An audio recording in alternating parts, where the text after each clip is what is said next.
할렐루야, 반갑습니다. 사순절 세 번째 주일 예배를 하나님 앞에 드리도록 하겠습니다.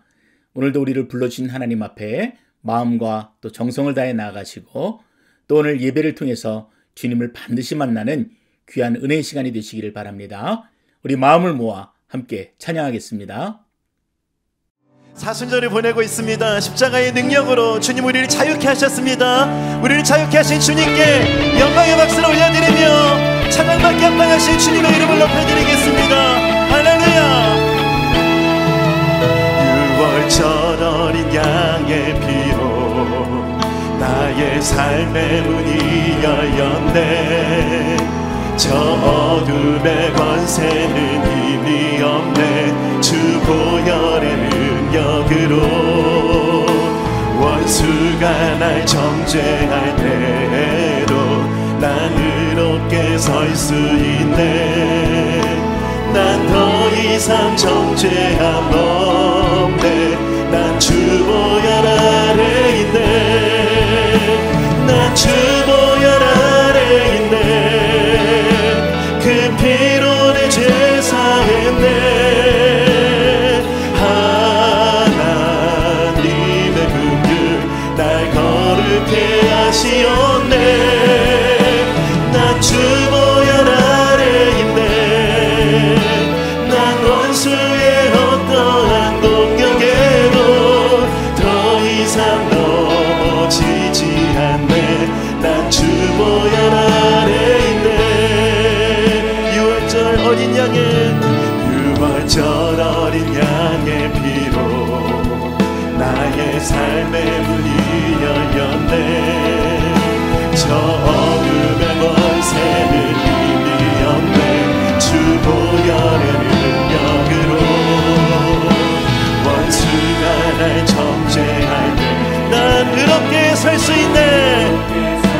난 더 이상 정죄함 없네. 난 주 보혈 아래 있네. 선포합시다. 난 주 보혈 아래 있네. 그 피로 내 죄 사했네. 하나님의 긍휼 날 거룩해 하시었네. 아멘. 난 주 보혈 아래 있네. 난 원수의 어떠한 공격에도 더 이상 넘어지지 않네. 우리 함께 선포합시다. 난 주 보혈 아래 있네. 난 주 보혈 아래 있네. 그 피로 내 죄 사했네. 하나님의 긍휼 날 거룩해 하시었네. 난 주 보혈 아래 있네. 난 원수의 어떤 공격에도 더 이상 넘어지지 않네. 난 주 보혈 아래 있네. 우리 마지막으로 한 번 더 선포합시다. 난 주 보혈 아래 있네. 그 피로 내 죄 사했네. 하나님의 긍휼 날 거룩해 하시었네. 아멘. 난 주 보혈 아래 있네. 난 원수의 어떠한 공격에도 더 이상 넘어지지 않네. 난 주 보혈 더 이상 넘어지지 않네. 더 이상 넘어지지 않네. 우리 한번 더 고백합시다. 더 이상 넘어지지 않네. 더 이상 넘어지지 않네. 난 주 보혈 아래 있네. 아멘. 우리를 승리케 하신 주님께 다시 한 번 더 영광의 박수를 올려드립시다. 할렐루야. 주님을 찬양합니다. 우리 기쁜 마음으로 손뼉치며 우리 주님을 찬양합시다. 예수를 나의 구주 삼고 성령과 피로써 거듭나니 이 세상에서 내 영혼이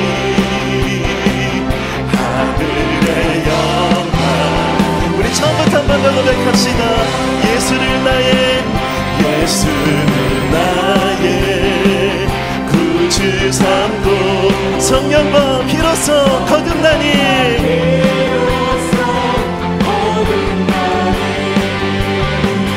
이 세상에서 내 영혼이 하늘의 영광 누리도다. 이것이 나의 간증이요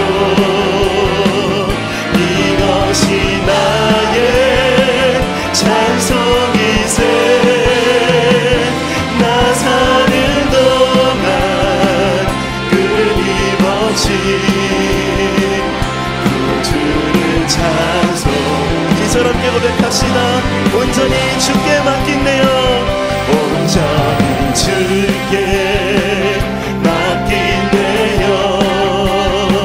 사랑의 음성을 듣는 중에 천사를 왕래하는 것과 하늘의 영광 보리로다. 아멘. 이것이 나의 간증이요 이것이 나의 찬송이세. 나 사는 동안 끊임없이 구주를 찬. 우리 한 번 더 고백합시다. 이것이 나의 간증이요 이것이 나의 간증이요 이것이 나의 찬송이세. 나의 찬송이세. 나 사는 동안 끊임없이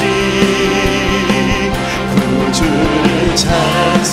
우리 목소리 높여 우리 손뼉치며 주 안에 기쁨 누림으로 주 안에 기쁨 누림으로 마음의 풍랑이 잔잔하니 선포합시다. 세상과 나는 간 곳 없고 나는 간 곳 없고 부족한 주만 보이도다. 주만 보이도다. 이것이 나의 간증이요 이것이 나의 찬송이세. 나 사는 동안 끊임없이 구주를 찬송. 우리 한 번 더. 이것이 나의 간증이요 이것이 나의 간증이요. 아멘. 그렇습니다. 주님 은혜 주신 주님 주님을 바라봅니다. 나 사는 동안 끊임없이 구주를 찬송. 결단합시다. 나 사는 동안 끊임없이 나 사는 동안 끊임없이 구주를 찬송하리로다. 아멘. 찬양할 이유가 되신 하나님 십자가의 능력과 은혜로 우리를 새롭게 하신 주님 주님을 찬양합니다. 오늘 예배 가운데 역사하실 주님 주님을 기대합니다. 할렐루야. 우리는 연약하여서 주님 붙잡은 손들 놓을 수밖에 없지만 우리를 붙잡고 계시는 하나님의 손은 결코 우리를 놓지 않으십니다. 그 은혜를 기억하며 십자가의 은혜를 함께 찬양합시다. 십자가의 그 사랑 십자가 그 사랑 멀리 떠나서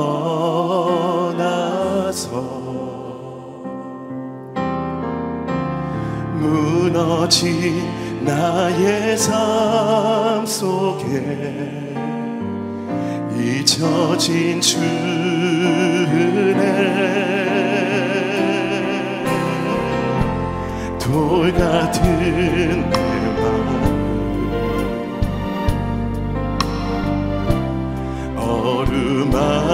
어루만지사 다시 일으켜 세우신 주를 사랑합니다. 주 나를 보호하시고 날 붙드시니 나는 보배롭고 존귀한 주님의 자녀라. 주 나를 보호하시고 날 붙드시니 나는 보배롭고 존귀한 주의 자녀라. 주님의 은혜를 기억하며 목소리 높여 지나간 일들을 기억하지 않고 지나간 일들을 기억하지 않고 이전에 행한 모든 일 이전에 행한 모든 일 생각지 않으리 생각지 않으리 사막의 강물과 길을 내시는 주 내 안에 새 행하실 주님 내 안에 새 일 행하실 주만 바라보리라. 주 나를 보호하시고 날 붙드시니 나는 보배롭고 존귀한 주님의 자. 우리 함께 예배드리는 옆에 계신 분들 축복하며 주 너를 보호하 널 붙드시리 널 붙드시리 너는 보배롭고 너는 보배롭고 존귀한 우리 주님의 시선으로 서로를 축복하며 고백합시다. 너의 영혼 통해 큰 영광 받으실 너의 영혼 통해 너의 영혼 큰 영광 받으실 찬양 오 할렐루야. 우리 다시 한 번 더 서로를 축복합시다. 너의 영혼 통해 너의 영혼 통해 큰 영광 받으신 하나님을 찬양 하나님을 찬양 오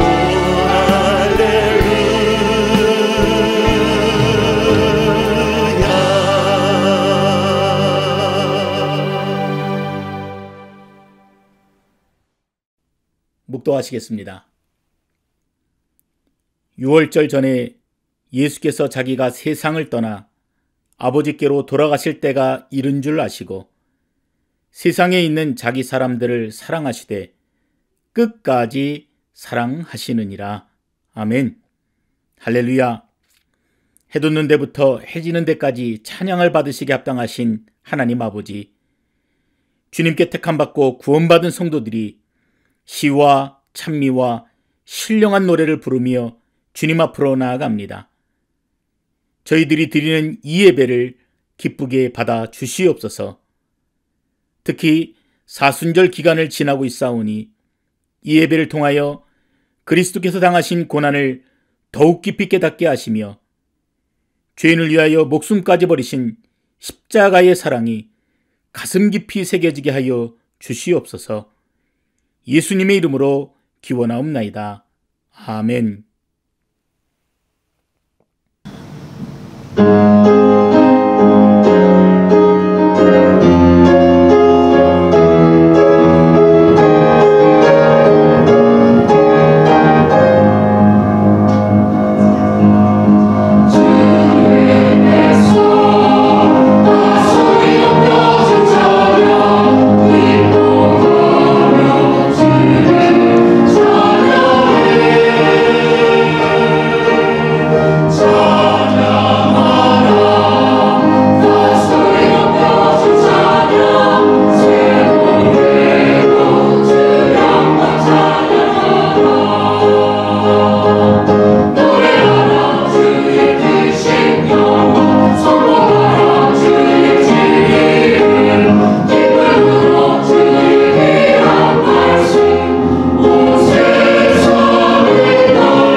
아멘. 천지 만물을 창조하시고 주재하시는 하나님 아버지께 모든 존귀와 영광과 찬양을 높이 올려드립니다. 하나님 아버지 독생자이시고 인류의 유일한 구원자이신 주님께서 저희들을 위하여 십자가에서 흘리신 그 보혈의 참뜻을 깨달으며 저희들이 죄악을 참여하는 사순절 기간, 지나간 한 주간에도 만물을 소생시키는 따스한 봄날을 허락하여 주시고 코로나 변이 바이러스가 날로 확산되는 가운데서도 저희들을 눈동자같이 보호해 주셨다가 오늘 거룩한 주님의 날을 맞이하여 사랑하는 저희 베델의 식구들을 하나님의 자녀로서 각 가정에서 온라인으로 드리는 예배의 자리로 인도하심에 감사드립니다. 부디 저희들이 각 가정에 임재하셔서 홀로 영광 받으시옵소서. 오늘 이 시간 주님께 드리는 이 예배가 하나님께는 큰 영광이 되고 저희들에게는 큰 은혜가 임하는 복된 시간이 되게 하여 주시옵소서. 이 예배를 통해 하나님을 경외하게 하시고 하나님이 진정으로 원하시고 기뻐하시는 것이 무엇인지 깨닫게 하시며 성령님께서 강력히 역사하심으로 예배 드리는 모든 이들이 성령 충만함을 받게 하셔서 주님의 십자가를 지고 가기를 원하고 결단하는 저희들이 되게 하여 주시옵소서. 하나님 아버지, 이 시간 십자가의 보혈로 저희들이 죄를 깨끗하게 씻겨주시고 저희들을 영원한 죽음에서 구원하신 예수님을 생각하며 저희들이 삶을 되돌아보게 하시옵소서. 지금까지도 저희들은 그 십자가와 보혈의 참 뜻을 진정으로 깨닫지 못하고 말로는 예수님을 닮아가기를 원한다고 하면서도 행동으로는 말씀에 어긋나고 위선과 불순종함으로써 이중적인 삶을 살아가고 있습니다. 이 세상의 즐거움과 쾌락을 쫓아 온갖 탐욕으로 물들어 심령이 가난한 자가 되지 못했고 의에 줄이고 목마른 자도 되지 못했으며 때로는 교만함과 이기심 때문에 형제 자매들의 마음에 상처를 주어 온유한 자, 화평케 하는 자도 되지 못했으며 형제 자매들의 어려움을 외면하기도 하여 긍휼한 자가 되지도 못했습니다.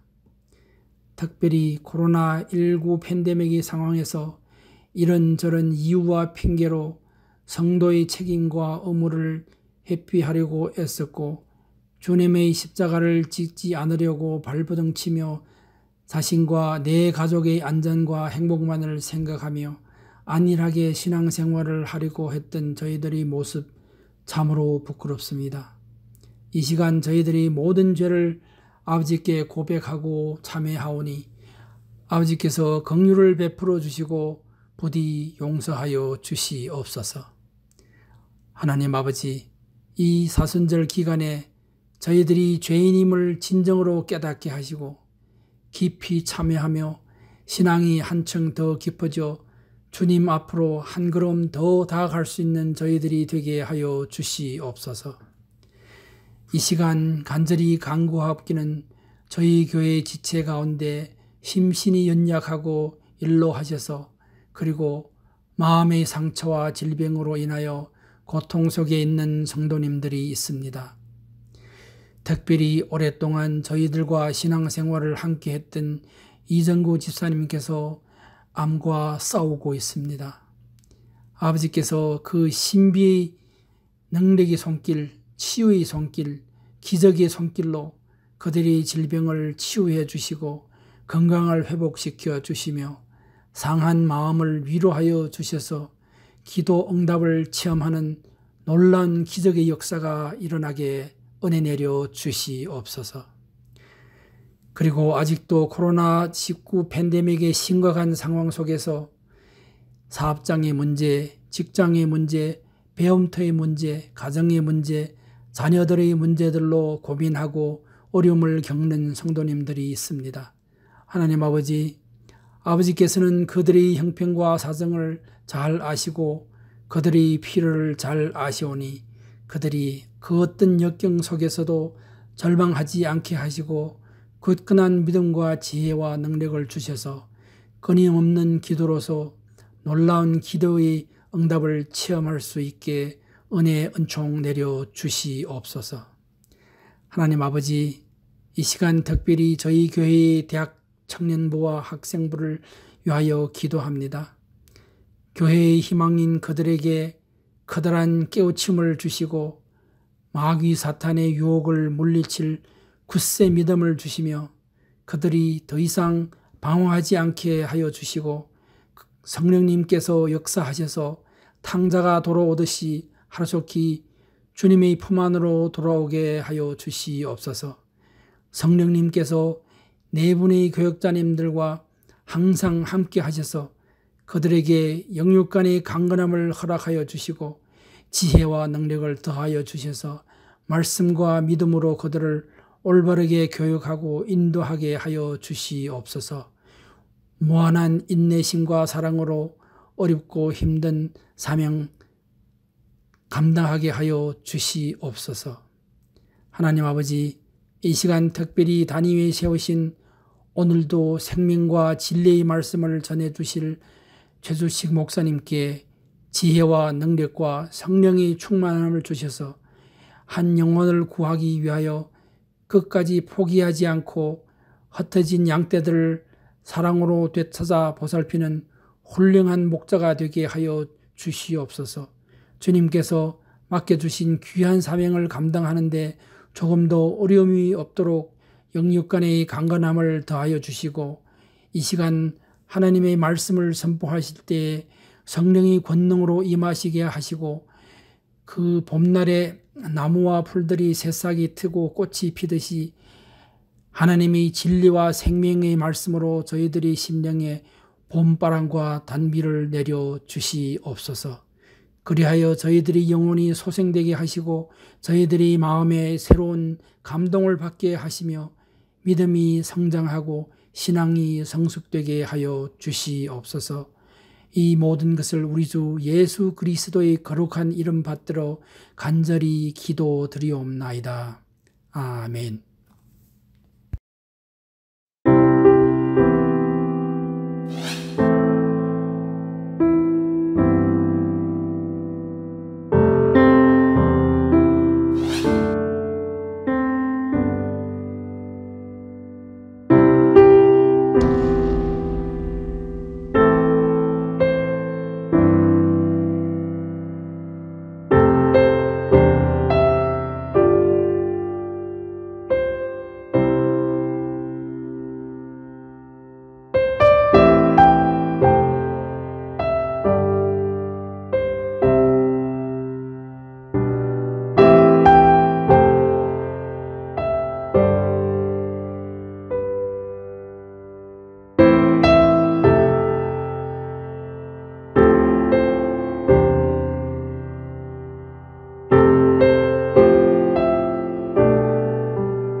오늘 들으신 헌금을 위해서 함께 기도하겠습니다.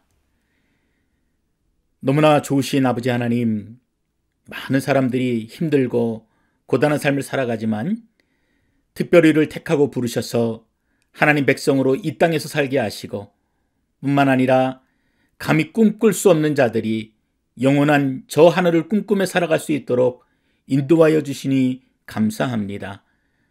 항상 주어진 일에 감사하며 사는 우리들이 되게 하시고, 특히 오늘 구별하여 하나님 앞에 예물을 드리오니 드리는 예물에 우리들의 온 마음과 정성이 담겨져서 항상 주님께 드려지는 귀한 삶이 되게 하시고 복된 삶으로 인도하여 주시옵소서.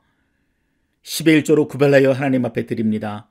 감사의 예물로 주정헌금으로 하나님 앞에 드리오니 드리는 손길들마다 하늘의 복으로 가득 채워주시고 또 주님 앞에 더욱더 귀하게 쓰임받는 복된 인생이 되어지도록 인도하여 주시옵소서.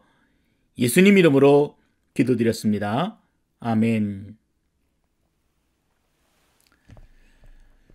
자, 오늘 우리가 함께 나눌 말씀은 신명기 11장의 말씀입니다. 신명기 11장 11절에서 11장 10절에서 12절 말씀, 신명기 11장 10절에서 12절 말씀, 그리고 33장 29절의 말씀, 이 두 군데 본문을 보도록 하겠습니다. 구약성경 279페이지 신명기 11장 10절에서 12절을 먼저 읽도록 하겠습니다. 네가 들어가 차지하려 하는 땅은 네가 나온 애굽 땅과 같지 아니하니 거기에서는 너희가 파종한 후에 발로 물 대기를 채소밭에 댐과 같이 하였거니와 너희가 건너가서 차지할 땅은 산과 골짜기가 있어서 하늘에서 내리는 비를 흡수하는 땅이요 네 하나님 여호와께서 돌보아 주시는 땅이라. 연초부터 연말까지 네 하나님 여호와의 눈이 항상 그 위에 있느니라. 아멘. 자, 한 군데 더 보겠습니다. 33장 29절입니다. 33장 29절 318페이지 있습니다. 같이 읽습니다. 이스라엘이여 너는 행복한 사람이로다. 여호와의 구원을 너같이 얻은 백성이 누구냐? 그는 너를 돕는 방패시요 네 영광의 칼이시로다. 네 대적이 네게 복종하리니 네가 그들의 높은 곳을 밟으리로다. 아멘.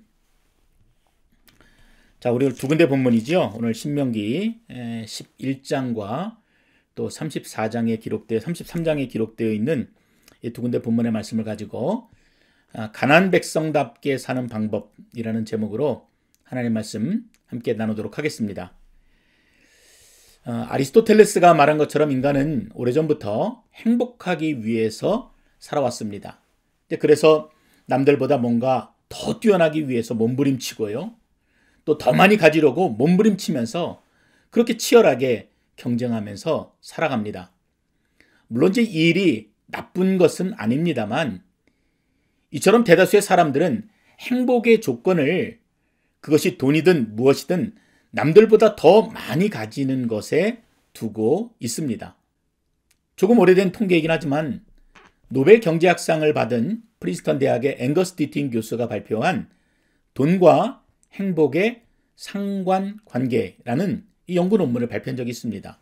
그러니까 미국 전역에서 45만 명이나 되는 사람들을 대상으로 이제 설문조사를 하고요. 이제 그 내용을 가지고 통계를 내보았습니다. 근데 결론적으로 보니까 소득이 높아질수록 삶에 대한 만족도는 계속 높아지지만 그에 비례해서 행복감은 연봉 7만 5천 불에서 멈춘다는 것입니다. 그러니까 쉽게 말하면은 연봉이 5만 불, 6만 불, 7만 불 점점 높아질수록 어떤 인생에 대한 만족감은 높아지지만 이 연봉이 8만 불 넘어가고 9만 불, 10만 불이 되어도 우리가 바라는 그러한 행복의 기대치는 이르기 어렵다는 말입니다. 저희 집만 해도요. 2004년에 이민가방 8개만 달랑 들고 이 밴쿠버 공항에 도착했습니다. 그런데 2014년에 이 에드먼튼에 올 때는 8톤 트럭 가득히 이삿짐을 싣고 그렇게 로키를 넘어야 했습니다. 그래도 살면서 느끼는 것은 늘 부족하다 느껴지게 되고요. 어찌 보면은 하나라도 더 가지려고 그렇게 아둥바둥 살아가는 것이 우리들의 일상이 아닌가 하는 느낌들을 받을 때가 많이 있습니다.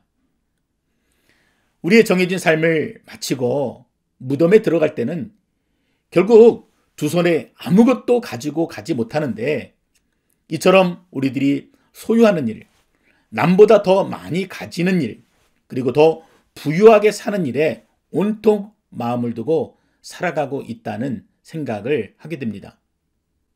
전도서 6장 3절의 말씀처럼 사람이 비록 100명의 자녀를 낳고 또 장수하여 사는 날이 많을지라도 그의 영혼은 그러한 행복으로 만족하지 못하며 살아간다. 그런 생각을 갖게 되는 것입니다. 이처럼 우리가 느끼는 행복은 결코 소유로 평가되어지는 것이 아니라 추상적이고 또한 주관적인 개념이라고 할 수가 있습니다. 그래서 누구는 발 뻗고 누울 수 있는 오두막만 있어도 만족하고 행복감을 느끼지만, 누구는 수조 원의 재산이 있어도 나의 삶은 불행하다, 행복하지 않다, 그렇게 여기고 자살하는 것과 같습니다. 여러분, 그렇다면 진정한 행복은 어디에 있겠습니까? 성경은 이 세상의 것에는 진정한 행복이 없다고 말씀합니다. 오히려 진정한 행복은 우리의 마음에서 발견되어지는 것이라고 그렇게 말씀합니다. 그래서 오늘 여러분과 함께 나누고자 하는 것은, 이처럼 우리가 하나님의 백성으로 부름받았는데, 그렇다면 세상 사람들과는 분명히 다른 행복의 기준들이 있어야 되는데, 그 조건들이 무엇인지를 여러분과 함께 나누고자 합니다. 여러분, 우리는 불신자와 분명 다른 삶을 살아야 되는 존재들입니다. 여러분, 왜 그렇겠습니까? 우리의 신분과 그리고 삶의 목적이 그들과는 분명하게 구별이 되어지기 때문에 그렇습니다. 저와 여러분은 예수 그리스도의 대속을 통해서 구원받고 하나님의 자녀가 되었습니다. 이 말은 바로 우리가 세상에서 살아가지만 우리는 하나님의 통치를 받는 사람들이고, 또 이 땅이 아닌 영원한 하나님의 나라를 소망하며 사는 그러한 신분과 목적을 가지고 사는 사람이라는 것을 말씀합니다.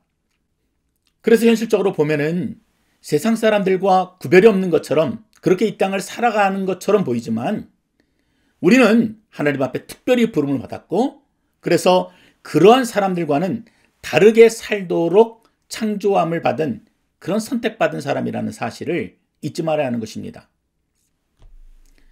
이스라엘 백성들이 애굽에서 430년 종살이를 하다가 하나님의 은혜로 이제 가나안 땅에 들어가게 되었습니다. 지금 그 꿈에도 그리는 가나안 땅이 눈앞에 펼쳐져 있습니다. 이제 강 하나만 건너면은 들어갑니다. 그런데 하나님께서는 그 땅에 들어가기에 앞서서 바로 모세를 통해서 중요한 교훈들을 남겨주십니다. 그게 신명기 말씀이지요. 자, 오늘 본문 11장 10절을 우리 한번 읽어보겠습니다. 네가 들어가 차지하려 하는 땅은 네가 나온 애굽 땅과 같지 아니하다. 그럼 무슨 말이에요? 이제 가나안 땅에 들어가게 되면은 이전에 너가 살았던 그 땅과는 분명 다른 땅을 만나게 된다라고 말씀하시는 것입니다. 같지 않다라는 거예요. 다르기 때문에 다른 삶을 살아야 된다라고 말씀해 주십니다. 그래서 살아가는 방법도 삶의 목적도 이전과는 분명히 달라야 되고, 너희들이 행복을 추구하고자 한다면은 이전의 삶과는 분명 다른 삶을 통해서 행복에 이를 수 있다고 말씀해 주는 내용이 오늘 본문의 내용입니다. 자, 그래서 우리가 이 가나안 백성답게 살아가기 위한 이 두 가지 원칙을 여러분과 좀 나누고자 하는데요. 첫 번째 원칙은 하늘을 바라보며 살아야 한다는 것입니다. 여러분, 애굽은 이집트지요? 우리가 상식적으로 잘 알고 있는 바와 마찬가지로 전 국토가 사막입니다. 근데 겨우 이 나일강 하류에 있는 이 조그마한 삼각지만이 경작에 활용될 뿐입니다. 그리고 사막성 기후이기 때문에 1년 내내 비가 오지 않습니다. 그래서 나일강에서 물을 직접 끌어다가 농사를 짓게 됩니다. 그러니까 하늘을 바라보아도요, 별로 기대가 되지 않는 거예요. 1년 내내 비가 오지 않으니까 말입니다. 언제나 내가 수고하고 애쓰고 노력해서, 즉 나일강에서 물을 직접 끌어와야만 살 수 있다는 지극히 현실적인 생각만이 존재하는 땅이 바로 애굽입니다. 그러니 사람들의 생각이 어디에 머물러 있습니까? 하늘이 아니라 늘 땅, 나일강에 가 있는 것입니다. 그래서 그 나일강이 나중에는 애굽 사람들의 하나님이 되었고, 또 그들이 섬기는 우상이 되었죠. 다시 말하면 사람에게 있어서 행복의 근원이 나일강에 있다고 생각한 것입니다. 유대민족도 애굽에서 430년 동안 종살이를 하면서 그렇게 모든 생각과 사고들이 바뀌어 버렸습니다. 이것이 세상 사람들의 사고입니다. 여러분, 나일강은 무엇을 상징하는 것입니까? 이 세상 사람들이 가지고 있는 가치, 즉 정욕과 돈과 재물을 의미합니다. 그래서 사람들은 생각하기를 마치 나일강의 강물을 많이 끌어오면 끌어올수록 부가 축적되는 것처럼 인간 행복은 눈에 보이는 것들을 남들보다 더 가짐으로, 더 많이 얻음으로 행복할 수 있다라고 생각하는 것입니다. 별로 기대할 것 없는 하늘을 그래서 바라보지 않아요. 비현실적이니까 말입니다. 하나님의 존재가 필요가 없습니다. 모든 것이 바로 나일강으로부터 얻어지기 때문에 그렇습니다. 그런데 이제 가나안 땅에 들어가게 되면은 상황이요 완전히 바뀌게 됩니다. 자, 11절 12절에 어떻게 표현되어 있는지 한번 읽어보시기 바랍니다. 같이 읽겠습니다. 너희가 건너가서 차지할 땅은 산과 골짜기가 있어서 하늘에서 내리는 비를 흡수하는 땅이요 네 하나님 여호와께서 돌보아 주시는 땅이라. 연초부터 연말까지 네 하나님 여호와의 눈이 항상 그 위에 있느니라. 잠깐만 읽어보아도 이전에 애굽 땅과 비교해서 이 가나안 땅은 완전히 다른 것입니다. 이 땅은 산과 골짜기가 있어서 하늘의 비를 흡수하는 땅이라고 말합니다. 그리고 여호와 하나님께서 늘 그 위에 계셔서 머물고 돌보아 주시는 땅이라고 말씀합니다. 그러니 가나안은 완전히 상황이 다른 것이죠. 그래서 이 팔레스틴 지방은 이 전체 면적이 26,000 제곱킬로미터 정도, 그러니까 북한의 평안도나 남한의 경상도 크기만한 굉장히 작은 땅이지만 중동의 모든 국가들이 군침을 흘리면서 지금까지도 끊임없이 전쟁이 벌어지고 있는 그런 땅입니다. 그러니까 성경 말씀 그대로 젖과 꿀이 흐르는 너무나 아름다운 땅이 바로 팔레스타인 지역입니다. 북쪽 갈릴리 지역은 요단강을 중심으로 비옥한 평야가 펼쳐져 있습니다. 비도 1년에 800mm 이상이 옵니다. 아주 중요한 곡창 지대입니다.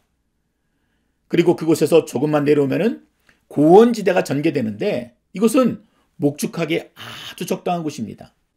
그리고 거기서 조금만 더 내려오면은 반사막지대가 펼쳐지는, 그래서 땅덩어리는 굉장히 작지만 굉장히 다양한 아름다움이 공존하고 있는 그러한 지형입니다. 그러나 애굽과 비교할 때 이 가나안이 근본적인 차이가 있습니다. 그것은 나일강이 존재했던 애굽과는 다르게 이 가나안은 물을 끌어올 만한 그런 넉넉한 수량을 가진 강이 없다는 것입니다. 물론 이제 요단강이 그럴 수 있지 않습니까? 말할 수 있겠지만 요단강은 계절에 따라서 강 수량의 차이가 너무 심하고 또 물이 있어도 갈릴리 일부 지역을 적시면 그만이었습니다. 이렇게 보면은 농사를 짓기 위한 농수, 또 가축을 먹일 만한 물, 그리고 수많은 사람들이 먹고 마시고 쓰기 위한 생활 용수가 나일강처럼 저절로 채워지거나요, 또 인간적인 노력을 통해서 채워질 수 없다는 그런 이야기가 됩니다. 다르지요. 자, 여러분, 그러면은 이 가나안에서 어떻게 해야만이 살아남을 수 있겠습니까? 하늘을 바라봐야만 살 수 있습니다.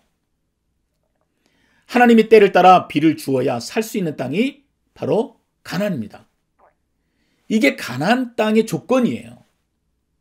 우리가 한국에 살다가 이 추운 에드몬튼에 오면은 이 에드몬튼에 맞추어서 삶의 행동들이나 습관들이 바뀌는 것처럼 이스라엘이 약속의 땅 가나안에 들어가면은 그 삶의 형태들이 분명히 달라져야 했습니다.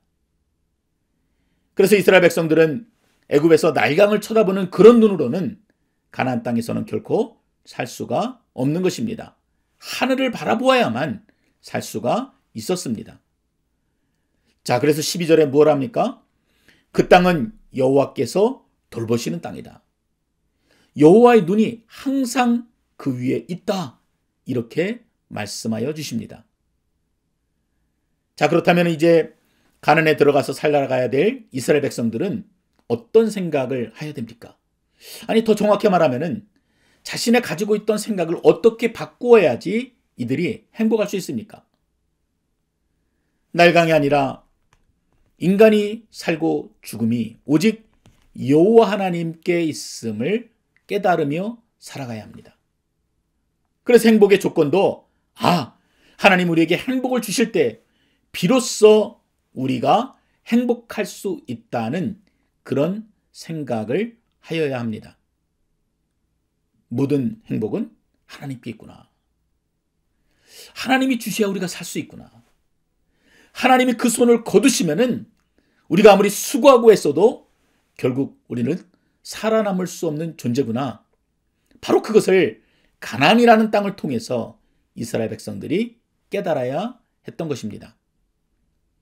이렇게 보면은 가나안은요, 물론 이제 그 땅이 가지고 있는 풍요로움도 있겠지만 그 가나안이라고 하는 특수성만으로도 그 땅은 은혜의 땅입니다. 신앙을 잃어버렸던 자, 하늘을 바라보지 않았던 자가 바로 신앙을 갖게 하는 땅이 가나안이고, 또 땅을 바라보며 살았던 자들이 하늘을 바라보며 살게 하는 땅이 가나안이고, 자신의 손에 쥐어진 것으로 행복을 찾던 자들이 어떻게 바뀝니까? 이제는 하나님의 손을 바라보면서 그 하나님의 손을 전적으로 의지하며 살아가는 땅이 바로 약속의 땅 가나안이었던 것입니다. 사랑하는 성도 여러분, 하나님께서 우리를 예수 믿게 한 다음에 살게 하신 땅은 애굽이 아닙니다. 가나안입니다. 그래서 우리가 꿈꾸는 모든 행복이 하나님의 손에서 흘러나온다는 것을 믿고 사는 것이 바로 우리의 삶의 방식이 되어야 하는 것이죠. 여러분들 느끼고 계시지 않습니까? 이전에는 더 벌고 쌓아두어서 만족을 느끼고 그것이 마치 행복이라고 여기며 살았지만, 이제는 결코 그런 것들로 우리들의 마음에 있는 이 공허함이, 이 빈자리가 채워지지 않는다는 것을 말입니다. 오히려 살면 살수록 더 인생이 공허하게만 느껴집니다. 돈은 많은데 만족감이 없어요. 자녀들도 다 성장하여서 자리를 잡았는데도 왜 이렇게 우리의 삶은 공허하게만 합니까? 가나안 백성으로 살고 있는데 그 생각이 여전히 애굽의 방식을 따르고 있기 때문입니다. 하늘을 바라보시기 바랍니다. 행복을 내 손으로 만들어갈 것이 아니라 하나님의 손에 나의 행복이 있음을 기억하고, 그래서 늘 그분 앞에 무릎을 꿇고 은혜를 구하며 살아가는 것이 바로 우리의 삶의 방식이 되어야 하는 것입니다. 애굽 백성답게 사는 것이 아니라, 겉모양만 가난으로 사는 것이 아니라 속사람까지 바뀌어서 하늘을 바라보며 하늘을 의지하며 살아가는 가나안 백성답게 살아갈 수 있으시기를 주님의 이름으로 축원드립니다. 두 번째로, 가나안 백성은 하늘의 힘으로 살아갑니다. 쉽게 말하면요, 애굽 백성이든 가나안 백성이든 같은 세상에서 살아가지만 살아가는 힘은 분명히 다릅니다. 애굽 백성의 가장 큰 특징은요, 자수성가형입니다.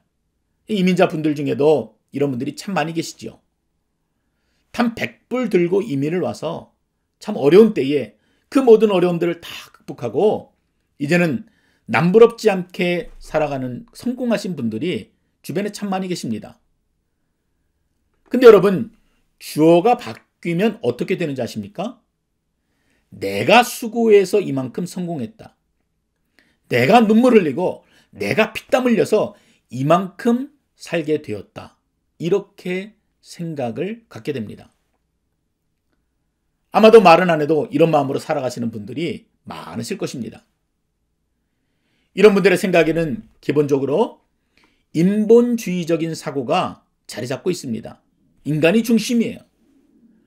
웹스터 사전의 정의에 따르면 인본주의란 인간의 흥미나 가치에 중심을 둔 교리, 자세 혹은 생활 방식을 말하며 초자연주의를 거부하고 이성을 통해서 자기 실현을 위한 권위와 인간의 가치와 능력을 주장하는 철학, 이렇게 정의합니다. 쉽게 말하면 하나님과 그분의 말씀이 중심이 되는 것이 아니라 인간이 가지고 있는 그 생각과 판단이 중심이 되어 살아가는 것, 그것이 바로 인본주의적인 삶입니다.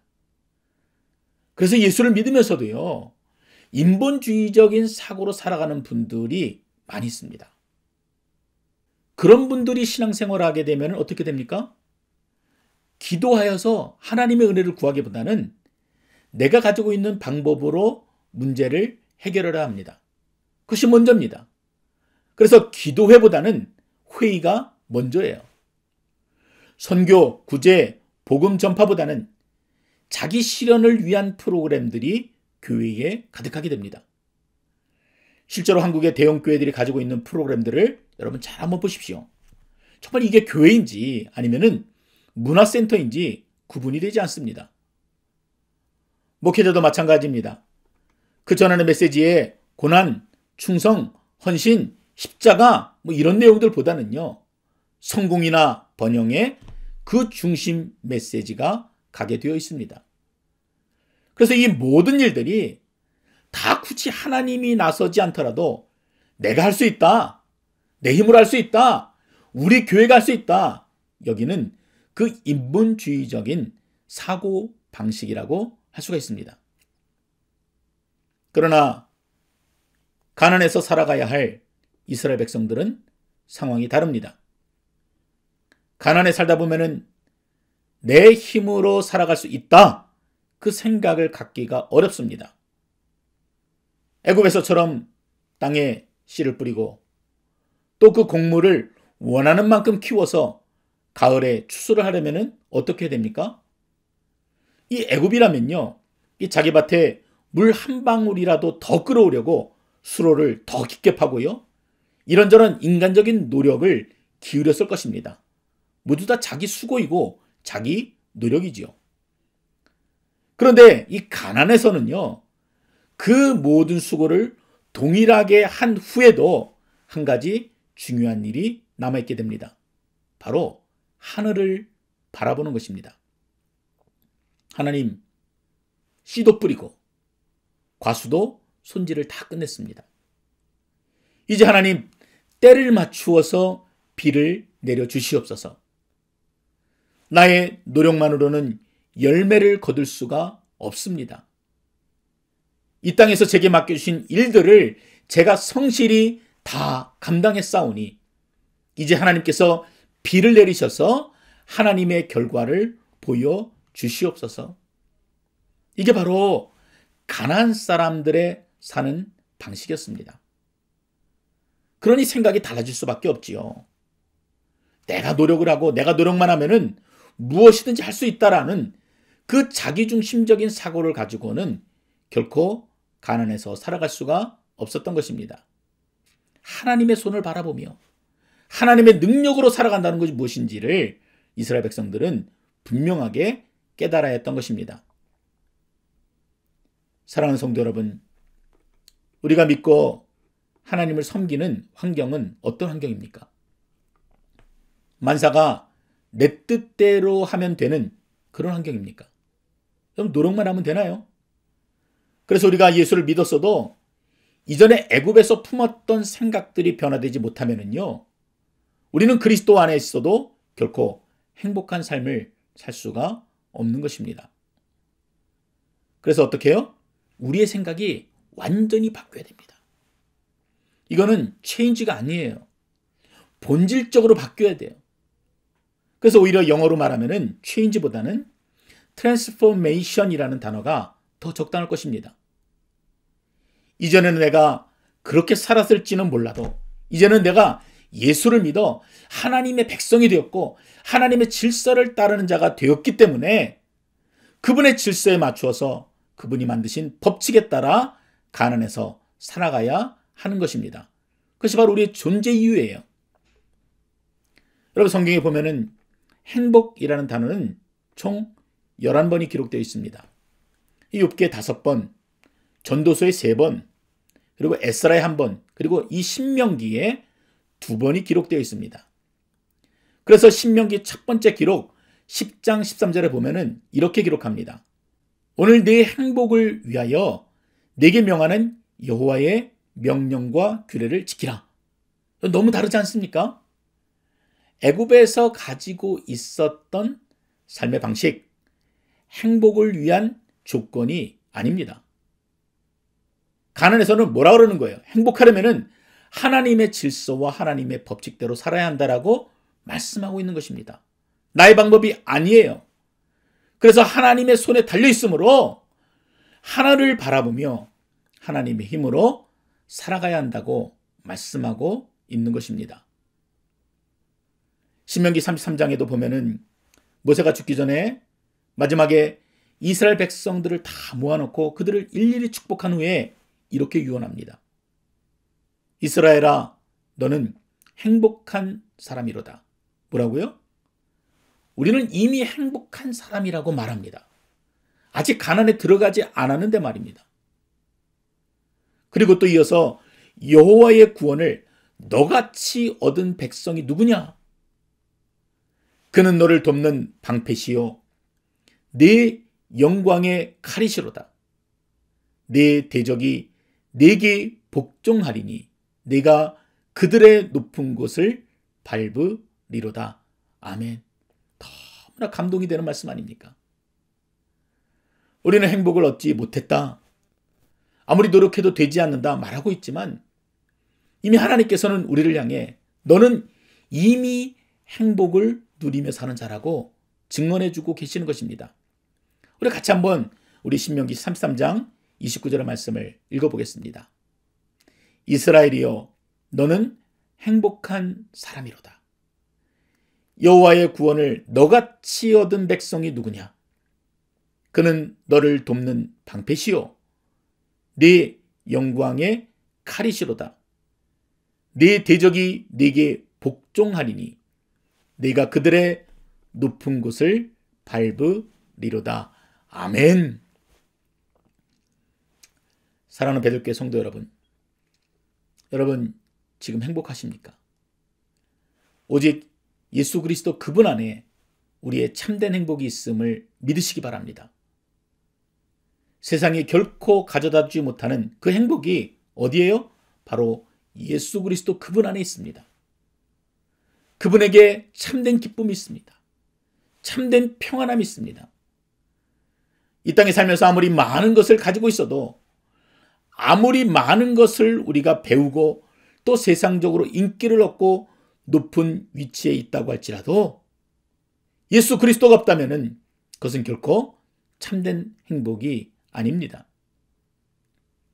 잘 사는 것보다 중요한 것은 그래서 바른 가치를 붙들고 사는 것입니다.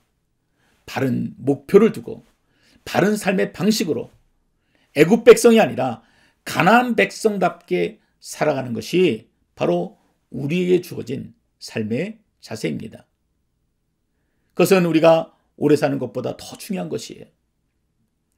우리가 풍요롭게 사는 것보다 더 중요한 일입니다. 이 가나안 백성의 핵심 원리들을 여러분 마음에 꼭 새기시고 하늘을 바라보고 하늘의 힘으로 살아가는 여러분과 또 여러분 가족들 모두가 되실 수 있기를 주님의 이름으로 간절히 축원드립니다. 아멘. 기도하겠습니다. 고맙고 자비로우신 아버지 하나님, 애굽 백성으로 세상 가운데서 죽을 수밖에 없는 우리들을 하나님 택하여 부르시고 광야 40년을 통해서 참으로 부족한 우리들을 천국 백성답게 살아갈 수 있도록 인도하신 하나님께 감사와 찬양을 드립니다. 여전히 애굽에서의 삶의 방식들이 우리에게 남아서 하늘보다는 땅을 바라보고 땅에서 행복을 찾으려 했던 어리석음을 용서하여 주시옵소서. 오늘 주시는 말씀을 통해서 우리에게 주의 음성을 들려주셨사오니 우리가 행복한 자이고 이미 하늘의 복을 받은 자이고 이 땅에 그 누구도 받을 수 없는 놀라운 축복을 받은 인생임을 기억하며 이 땅에 살아나가는 동안에 성실하게 살아갈 뿐만 아니라 하늘을 바라보며 하늘의 힘으로 살아갈 수 있는 우리 베델의 모든 성도들이 되어줄 수 있도록 인도하여 주시옵소서. 여전히 삶의 자리에서 고나고 지쳐서 눈물 흘리고 있는 자들의 마음을 위로하여 주시고 또 그들의 삶에 하나님의 큰 팔을 경험할 수 있도록 주께서 붙드시고 인도하여 주시옵소서. 예수님의 이름으로 감사하며 기도드렸습니다. 아멘. 자, 우리 다 같이 일어나서 찬송가 488장 함께 찬양하겠습니다.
기도하겠습니다. 이제는 나를 구원하시기 위하여 모든 고난과 수치를 당하신 우리 주 예수 그리스도의 은혜와 하나밖에 없는 아들을 우리에게 보내시기까지 나를 사랑하시는 그 측량할 수 없는 하나님의 사랑과 지금도 나와 함께 하시며 나를 일으키시는 성령 하나님의 크고 놀라우신 은혜가 우리를 보내신 이 세상에서 가난한 백성답게 살아가기로 다짐하고 하늘을 바라보며 하늘의 힘으로 살아가기로 결심하는 주의 백성들 머리머리 위에 또 그 가정과 교회 위에 이제로부터 영원토록 함께 하시기를 간절히 축원하옵나이다. 아멘.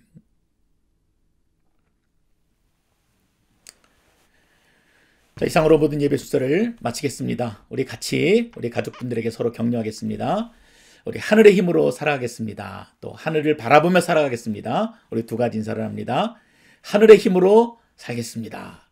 하늘을 바라보며 살겠습니다. 자, 우리 광고 말씀 같이 나누도록 하겠습니다. 지난주에 2020년도 세금 보고를 위한 헌금 영수증을 모두에게 우편으로 보내드렸습니다. 아직 받지 못하셨거나 내용 중에 수정할 내용이 있으신 분들은 임종호 집사님께 문의해 주시기 바랍니다. 3월달 가정예배 책자를 파일로 보내드렸습니다. 매주 가족들이 모여서 함께 예배드린다는 것이 쉽지는 않습니다. 하지만 우리가 열심을 내고 또 함께 하나님을 찬양할 때 가정 가운데 회복의 은혜가 넘칠 줄 믿습니다. 가정 예배 모두 동참하시는 귀한 은혜가 넘치시기를 바랍니다.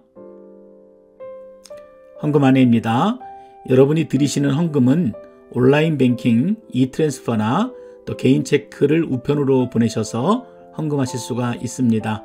어려우신 분들은 교육자들에게 문의해 주시면 안내해 드리도록 하겠습니다. 이상으로 우리 모든 예배 순서를 마치도록 하겠습니다. 우리 다음 한 주간도 주님께서 부어주시는 풍성한 은혜로 행복과 기쁨을 누리시는 복된 한 주간 되시기를 바랍니다. 감사합니다.